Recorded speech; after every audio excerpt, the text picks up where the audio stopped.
Many of us, as we were growing up through our lives, we had this sense that we had to win, win, win, come in first place, try your hardest because it was taught second place wasn't for anybody but losers. And who wanted to be in the loser category, right?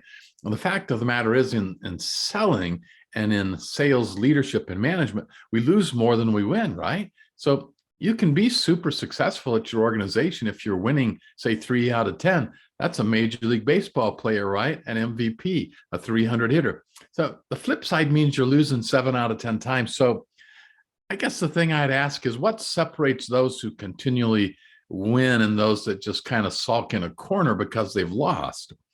And you know what I mean? You've seen people in your company lose a big deal, and what happens? So they had a bad quarter. Well, they could be off to the corner, all worried, woe is me. And I get it. It doesn't feel good, but it's what you do with that failure or that setback. So there's a few thoughts.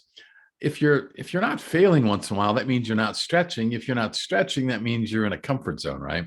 So you're never going to get from wherever you are to where you want to be if you're in a comfort zone and you stay there. So we've got to continually march down that road of success. The only way to get there is trial and error, right? So it's the error part that we're always focused on. So not the loss, but if you say when you have a loss, what did you do right? What could you have done better?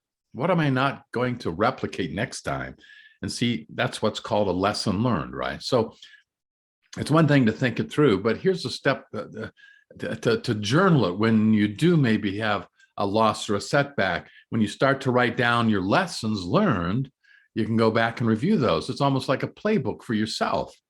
So I like to write down all my lessons when I've lost deals and at least make sure I don't replicate the next time when that same type of opportunity presents itself. And see, that's when you're learning, and that's when it's okay to have a setback or what you might call a miniature fail. So most people get confused between who you are and your identity and who you are, your role, identity versus role. We got a million roles: parent, sibling, salesperson, coach, whatever.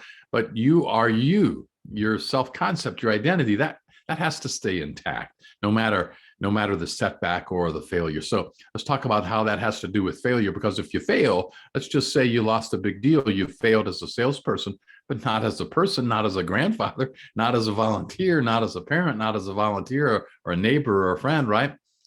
So can you separate that? I might have failed in this particular role, but it didn't hurt my self concept of who Steve is, and that way I don't take it quite so personally. So, you know what you say to yourself? I didn't do as well as I thought I should or I wanted to, but what did I learn from that? And you're almost like a doctor. You're almost a psychologist talking to yourself about the lessons learned. But when you get confused and you take a loss personally, you say, I'm no good. I'm terrible. I shouldn't be doing this, or whatever silly things you might be telling yourself. Then that's when you have what I call IR integration. You're taking that failure personally. And that is what you have to get out of your system, because at the end of the day, you have to learn how to fail to win.